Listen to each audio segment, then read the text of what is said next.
Marco, você vai votar na sexta-feira? Qual que é a situação atual sua como conselheiro?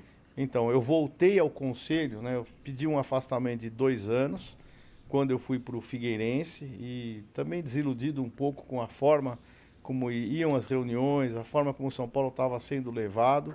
Eu pedi por mais um ano, 2 anos de afastamento. Cumpri os 2 anos na data certa e voltei no dia 9, acho que 9 de dezembro. Portanto, existe no Estatuto uma regra de uma quarentena, né, entre aspas, de 90 dias para eu voltar a votar e ser votado. Eu posso participar de reuniões, eu posso ir. Eu acho que não teve ninguém que aconteceu isso por enquanto. Eu acho que sou a primeira pessoa que usa esse argumento de saída voluntária e retorno. E aí eu tenho que aguardar esse período para poder participar das votações ou de assinar documentos em nome do Conselho, uma lista. Eu peço o impeachment do presidente, assinar.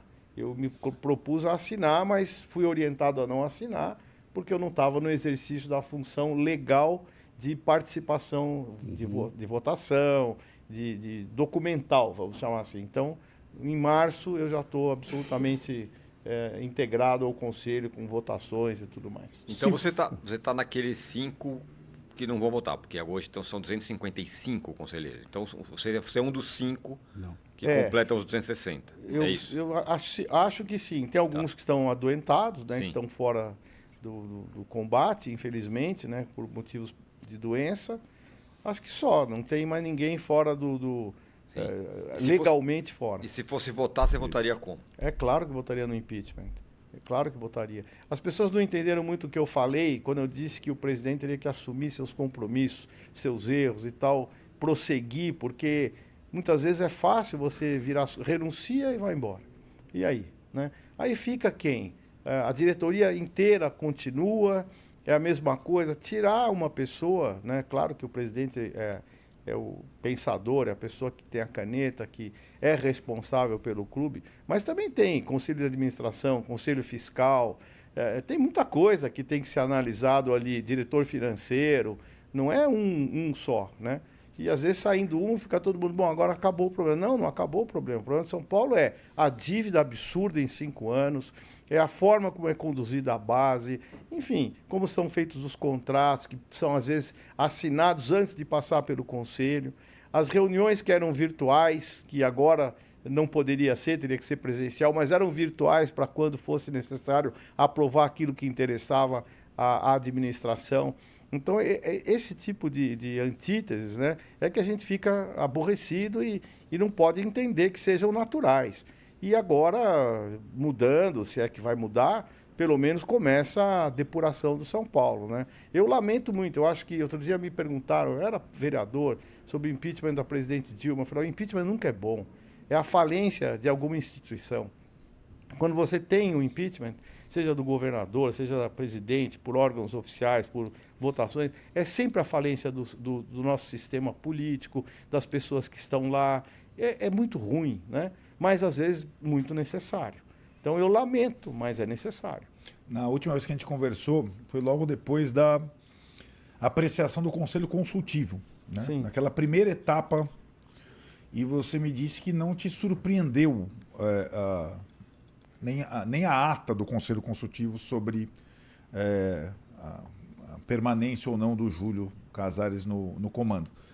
E agora, a perspectiva do Conselho Deliberativo, você tem algum feeling, algum cheiro do que possa acontecer, já que no Conselho Consultivo você esperava o que ia acontecer? Mas eu quero falar um pouco sobre o Conselho Consultivo, se você me permite. Claro. O Conselho Consultivo é formado por ex-presidentes do Deliberativo e da diretoria. Uhum. Se você for analisar, daqui a pouco não sobra ninguém, por uma questão etária, que eu não estou, se a ordem da vida for a data de nascimento, nós já temos alguns ali fora de combate, doentes e tal, tem alguns com mais de 80 anos, muito com mais de 80 anos, então daqui a pouco vai sobrar o Carlos Miguel, o Júlio Casares, se ele não for impedido, se ele somente se afastar, o Zé Carlos Ferreira Alves. Como é que 4 ou 5 podem decidir coisas que, especialmente a indicação dos vitalícios? É um órgão que vai ficar, porque se fosse mais aberto, uma votação, nomeação dos conselheiros consultivos pelo próprio Conselho Deliberativo, tivesse uma ordem democrática para você eleger alguém que mereça ser do Conselho Consultivo, mas não. É o ex-presidente de um órgão, ex-presidente do outro. Então, daqui a pouco, pode ser que tenha 3. Um Conselho Consultivo de 4, né? Por questões óbvias de idade e afastamento por motivo de saúde ou morte. Então, o Conselho Consultivo, na minha opinião, e depois dessas participações, sempre votando em favor da situação, na nomeação, na indicação de conselheiros para a vitalicidade. Ou seja, a oposição tinha lá 5 indicações. Nenhuma das 5 passava. Só os dele. Certo, então, eles foram preenchendo de conselheiros vitalícios da linhagem da situação.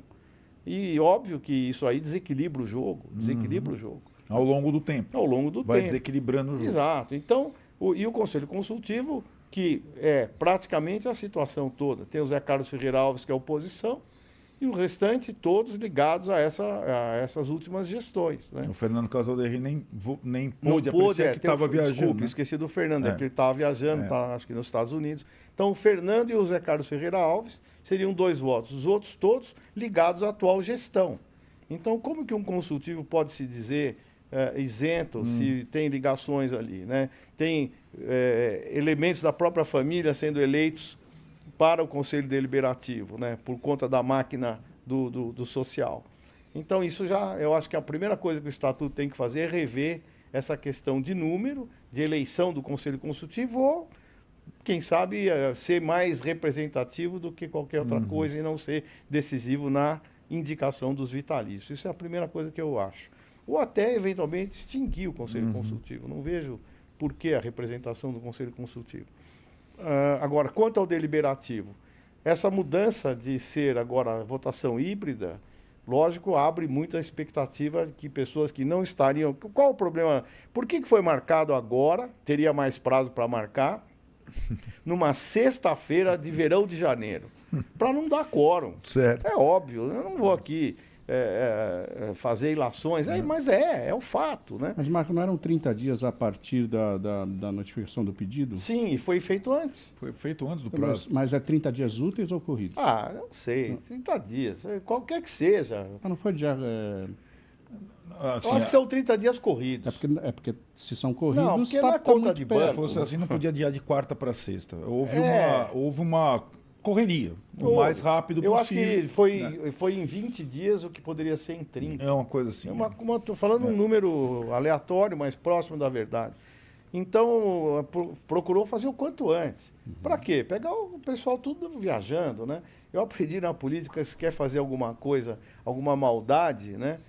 Faça em janeiro, que está todo mundo desmobilizado. A escola não está, o estudante não está, o pessoal está viajando. Então, muitas vezes, aumento de pode prestar tarifa, atenção. Aumento de tarifa é tudo em janeiro. Pautado que janeiro começa o ano. Não é por isso, não. É porque janeiro ninguém está ali para discutir, entendeu? Então, é isso.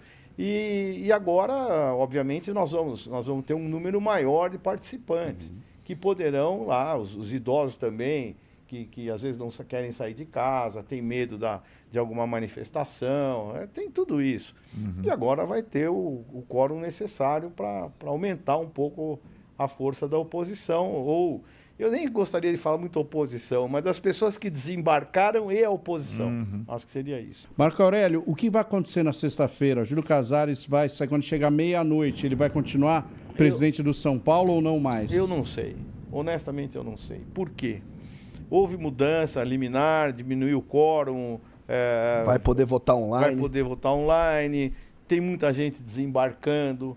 Há uma pressão muito grande de torcida, de mídia, para que haja o impeachment. Então, tem muita gente que vai ter medo de votar. Eu acho que vai ter ausência daqueles que são da situação, gente que não vai votar em branco, aquele migué e tal. Vai ter gente que vai vir de última hora votar no impeachment para falar que é bonzinho agora. Ficou 5 anos junto, mas agora ficou bonzinho.